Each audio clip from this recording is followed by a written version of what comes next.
Hey everyone, it's Donna from Simply Living Wellness. How are you out there?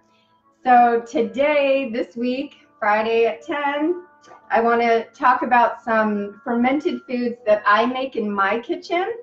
And it's so beneficial and so easy to do this. So I really want to just show you how to do it and encourage all of you to do it on your own. So what I'm going to show you today is how to make kefir water and also how to do fermented veggies very easily. Let me turn the music down a little bit. Oh my gosh. Okay, here I am again, and let me start with the fermented veggies. So it's very easy to make, like krauts, sauerkrauts, fermented veggies.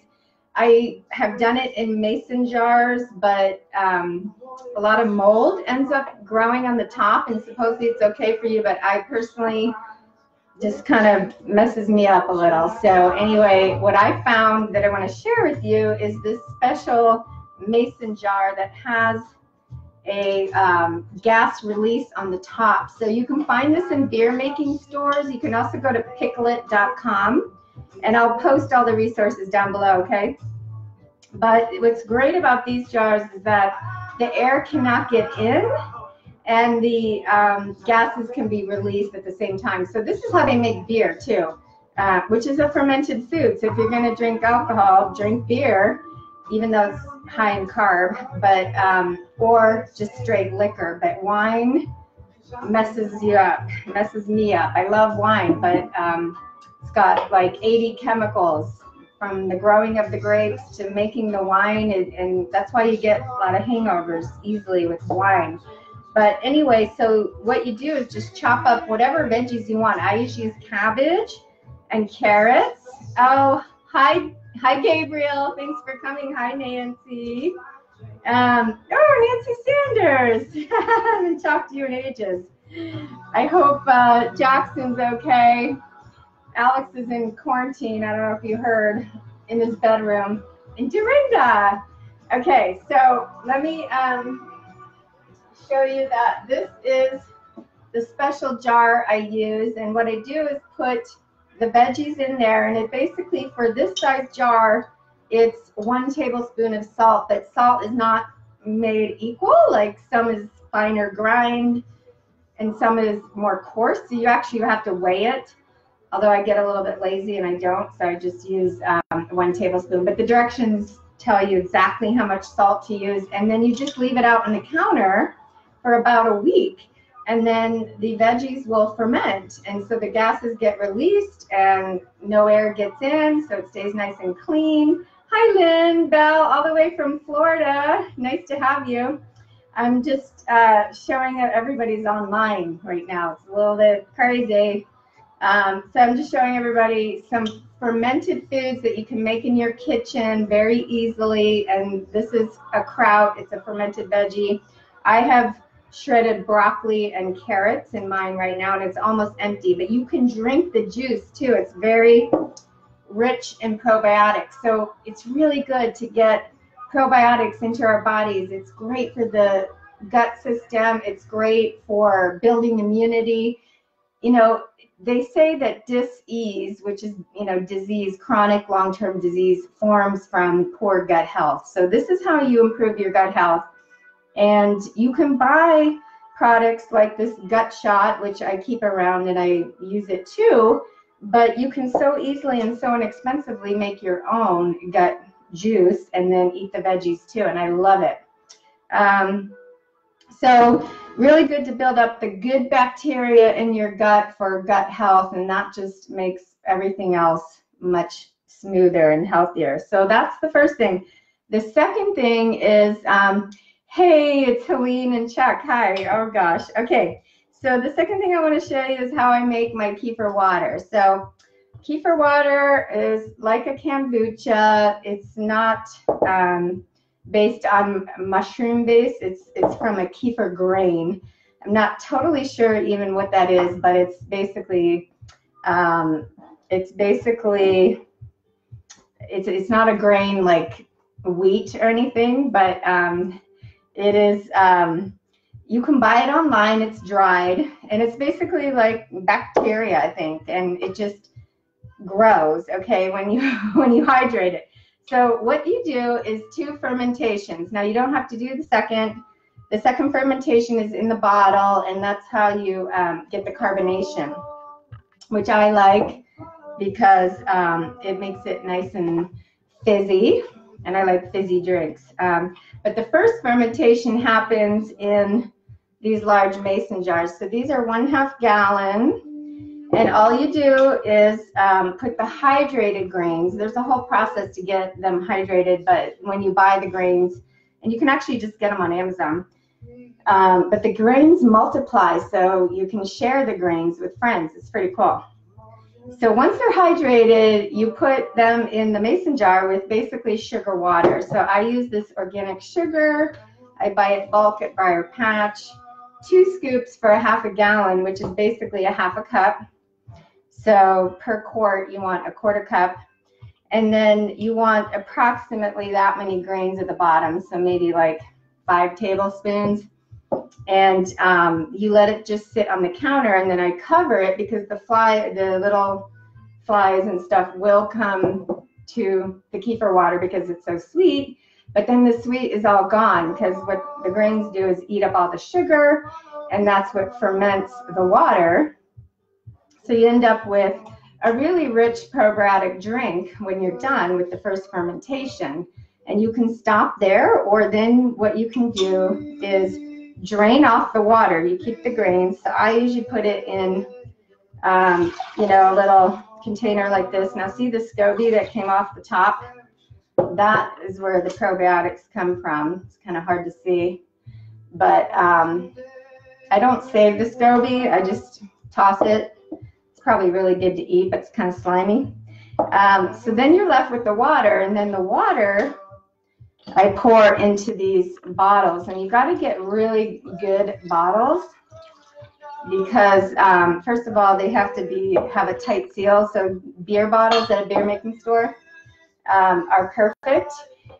And then you add a little more fruit juice. So this is concentrated fruit juice, and I put just a little bit in with it. And then, you know, I don't really measure, so you just kind of have to experiment. I don't like it too sweet, but actually it eats the fruited sugar as well, and that's what causes the second ferment, which is the carbonation. And you fill it up, and you keep it bottled, and then I don't know if I said, but this you're leaving out approximately a week. It depends how warm it is. If it's cold, like now in the winter, it takes longer. But you can tell by tasting it. If it's really sweet still, it's not done.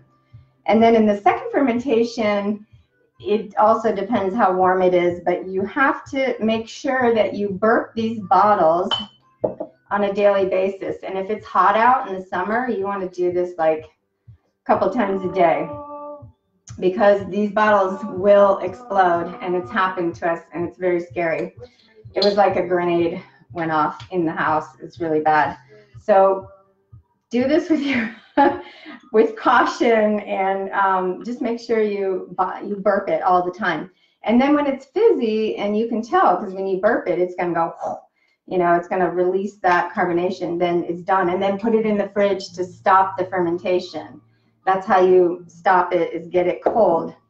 And that's how I make kefir water. So any questions, anyone? Do you think you could do it? It's so easy. Honestly, it was a little bit, took time at the beginning, but now it's just, I got it down. It's like a routine. I do it, whip it out. And it's really lovely to have this in my house that's full of great bacteria, probiotics, which is good bacteria. And it's tasty too. And so you can experiment with the different fruit juices. I prefer a grape because I just like how it tastes, but you can do all kinds. And how long for the second fermentation? It really just depends on how warm it is out, but you'll know because when you pour some out, like this is totally lost its fermentation. When you pour it out, it'll be really fizzy. And my good friend Angela Harp and her partner Jessica used to make this like to sell, kind of just to friends actually, but and they had a sweet kefir going, man. They had this one with turmeric and ginger that was to die for. I have not been able to recreate that. I just kind of stick to the grape juice.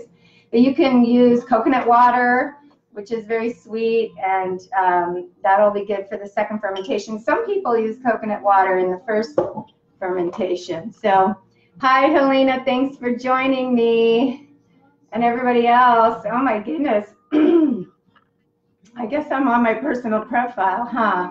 I thought I was on my business page. I usually never get anybody live on my business page, but today I'm on my profile. So anyway, thanks for joining me. If you have any other questions, please post them below, and I'd love to answer them for you. I really encourage you to do it, and especially this veggie. I mean, so this stays out approximately 5 days to a week, and you can tell because it'll just taste a little more vinegary than just the salt water. And then when it's done, I stick it in the fridge, and I take this off, and either I put it in another jar, or I have this little stopper that comes with it. You can just store it in that. But really important, don't use metal spoons with any of this. See how this is plastic and this is plastic, because the metal kills the probiotics, the good bacteria. So same with this. When I dish out my kraut, I use plastic. And really important, if you think you're buying kraut at the store and you're getting great bacteria in it on the shelf, nah, there's nothing left in that because it's been heated too high. So if you're gonna buy your krauts and fermented veggies, get them in the refrigerated section, which typically is going to be at a health food store, kimchi, that kind of thing. You can experiment with the spices. I tend to put whole coriander and whole mustard in mine. I like that flavor, but I haven't tried like a kimchi kind of thing, and I like spicy, but I haven't experimented with that. So it'd be very easy to make kimchi, I would think. I don't know if that's actually different than kraut, but anyway, thanks everyone for coming. Hi, Anathea. Glad you made it.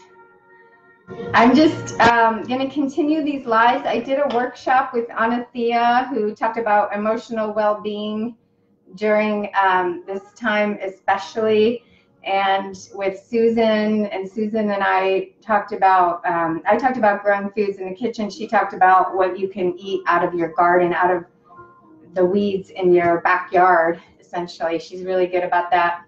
She makes like dandelion pesto, and so we did a workshop, and I couldn't go into detail in the workshop about actually how to make these different things, so that's what I'm doing in the live. So farewell, namaste, be safe everyone, and thanks for being here.